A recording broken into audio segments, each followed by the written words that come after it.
This has really been something. I came in this afternoon, and as I walked in, Nancy Stewart was just finishing up and wrapping up and singing her song about the wild child.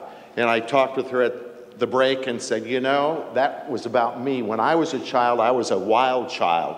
Back in those days, I wasn't a child of the 60s, I was a child of the 40s, okay? So my mother put me and father put me on the clothesline on a chain to try to keep me, definitely CPS material, no question about it. And I'd go back and forth, and my mother would tell me, those Daniel, it was always Daniel, those who don't hear the music think the dancer is mad. Well, I had no idea what she was talking about. I came to understand that later on. This was the same mother that said to me, Daniel, not everybody can be smart, but everybody can behave.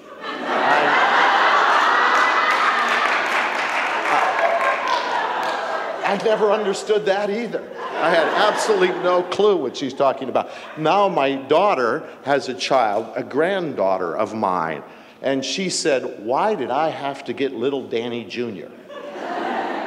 I really understand now. Related to Scott when he spoke also, because he talked about education. My father was a teacher, but my dad was first generation in this country. 3 of my 4 grandparents were first generation in this country, okay?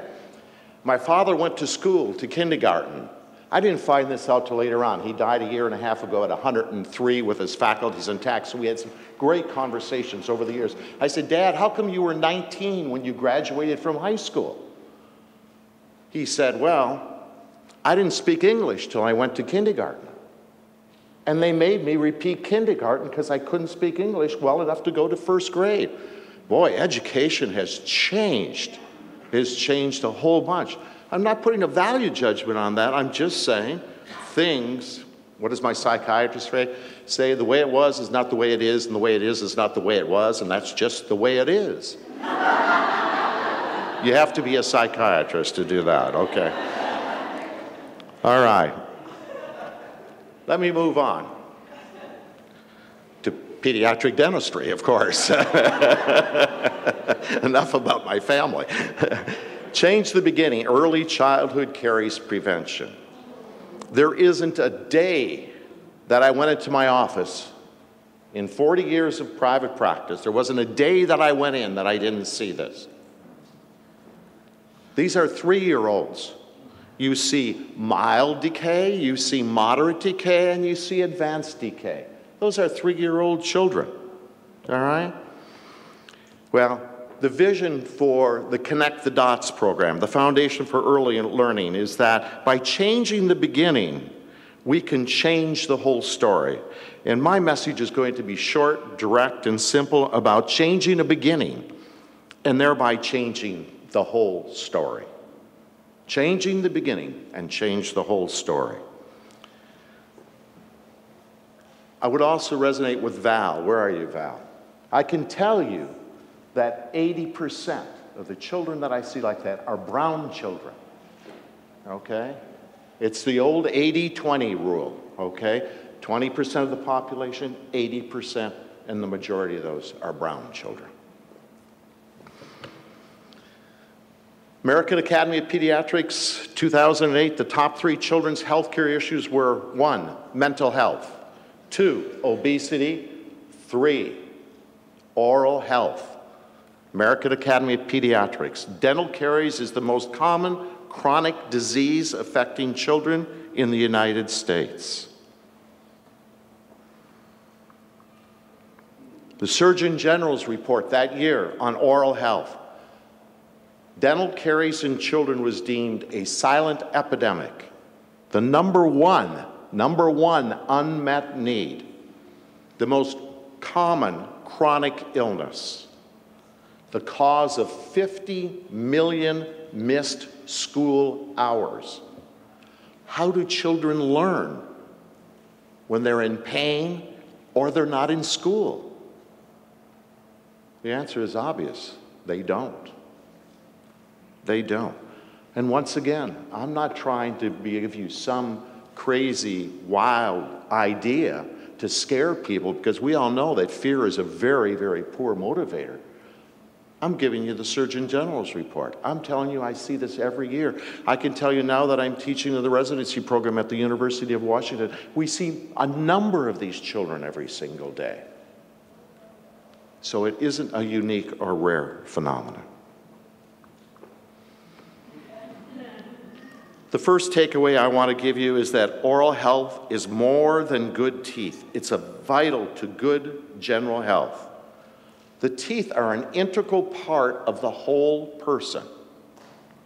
An integral part of the whole person. They are not a system to themselves. Maxine would tell you that. There's no question about that. It's more than that. So the first takeaway I'd like to have for you is that oral health is a part of overall health. Children are not healthy if their mouths aren't healthy. The role of physicians, and I will challenge you a little bit later, the role of physicians, and not only physicians, in prevention and the management of early childhood caries is an important one. It's a vital one.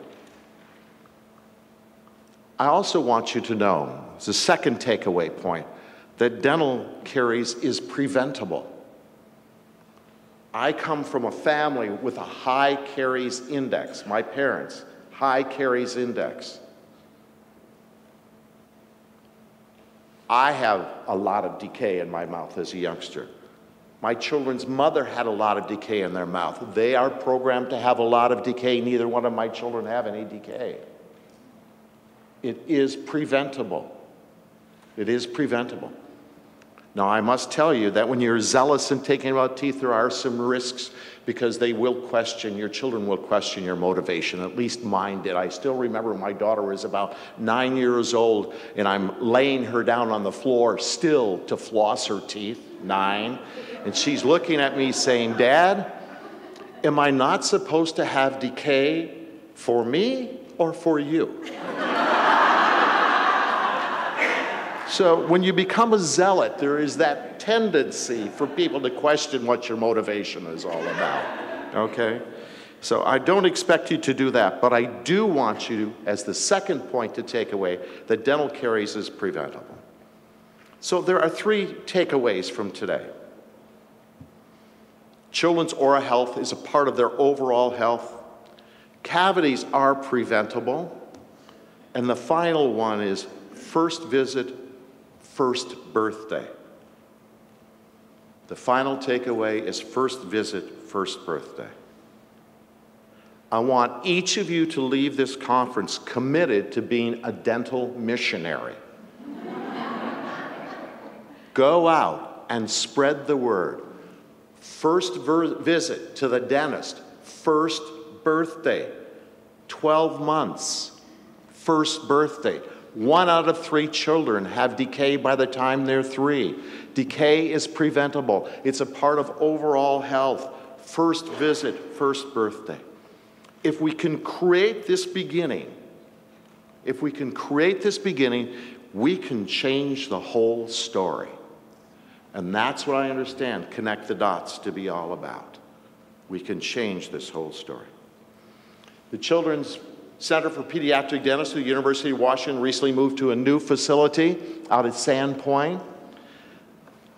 Wonderful facility. It's a $21 million facility, 26 chairs, 3 operating rooms, and I want to share with you, there are no tax dollars in this building. And I know you just heard about tuition hikes today.